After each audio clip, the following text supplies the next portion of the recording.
My name is Andy Kaufman, host of the People and Projects podcast. Welcome to my free video series entitled 20 Ways to Radically Improve Your Ability to Deliver Projects.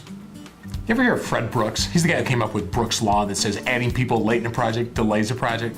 Well, another favorite quote of mine from Fred is, "It's difficult to make a vigorous, plausible, job-risking defense of an estimate when it's derived by no quantitative method, supported by little data, and certified chiefly by the hunches of the managers." You know what Fred's saying there? It's one of those situations where your boss thinks it's going to take this long, and you think it's going to take that long. What do you do when you're in situations like that? What have you learned to do when you think it's going to take a lot longer than the time constraints you've been given? You know what I find a lot of early project managers do? They're new in their career. Well, they'll just say things like, we can just make this up. I think it'll work out. You know, let's hope for the best. You know, we can make this up. 5 of the most dangerous words in project management. I'm not saying you can't, but hope is rarely a good strategy. And that's what I find a lot of people do. Or they just cave in because of the pressure. I was talking to a chief information officer and he says, this is what we do. He goes, I train my people to never say no. I always feel like a little nervous when a senior manager says they don't say no, but hang with me. He goes, we train our people to never say no. What we say is, yes, but. I have to tell you, when he first told me that, the yes, but, I thought it was a little cheesy. So if you're thinking that, I understand.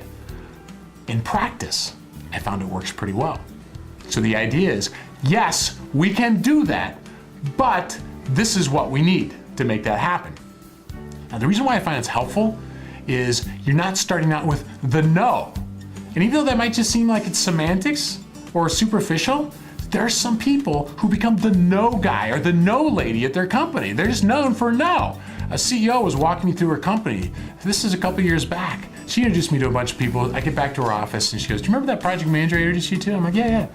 She goes, he's the no guy. I'm like, what do you mean? She goes, any question I ask him, he says no. Is the project gonna be on time? No. Can I add this scope? No. Can you come to this meeting? No, I'm too busy. Almost any question, it's no. I'm like, well, how's that working out for him? She goes, he's about ready to get fired. You know what? I'm not saying you can't say no, especially if it's an ethical issue, but being known as the no guy or the no lady is usually not sustainable in most companies. Yes, but says, I'm starting with yes, I want to try to make this work, but this is what I need. Now, have you ever heard that anytime you put the word but in a sentence, it erases everything in front of it? So for example, if I say to my wife, you know, honey, I'm really sorry I got upset at you, but you made me. It doesn't really work. So I understand that there could be some issues with that. What you can do is you can just say, yes, we can do this, period. This is what we need. It's a variation of yes, but.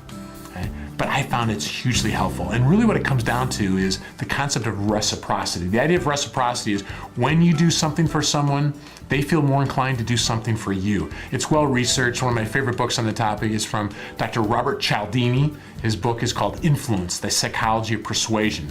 Also, Cialdini co-wrote with a guy named Steve Martin a book called Yes. And in both books, they talk about this well. But reciprocity comes to play. Yes, I can do this. This is what I need. It comes off as reasonable. I know another senior executive, she says it differently. Instead of yes, but, hers is, we don't say no, we say choose. So the boss wants it in this sort of time frame. You think it's going to take this long? Instead of going in and saying, no, can't do it, probably not a good idea.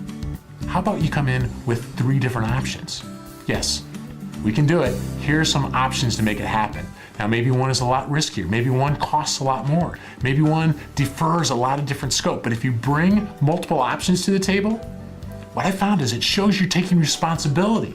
And it also puts a little bit of power back into them. Now, Cialdini talks about the rule of 3s, that if you bring 3 options, people tend to not take the extremes. They want to take the middle one. Example of that is movie theaters. They used to have 3 different sizes of popcorn, and then they added the size that you could take a bath in, you know, the really big one. Well, they didn't necessarily sell that many of the really big ones, but they sold more of that large. I've learned to not rely on the rule of 3s. Bring maybe 3 options, but bring a recommendation as well. What you'll find is a lot of times they'll take the more middle of the road option. Whether it is yes, but, whether it is choose, or many of the other influence techniques that we train in our project management workshops. If you learn to use these techniques, they can help you out when you're in those situations where you're being asked to do things that you don't think you can.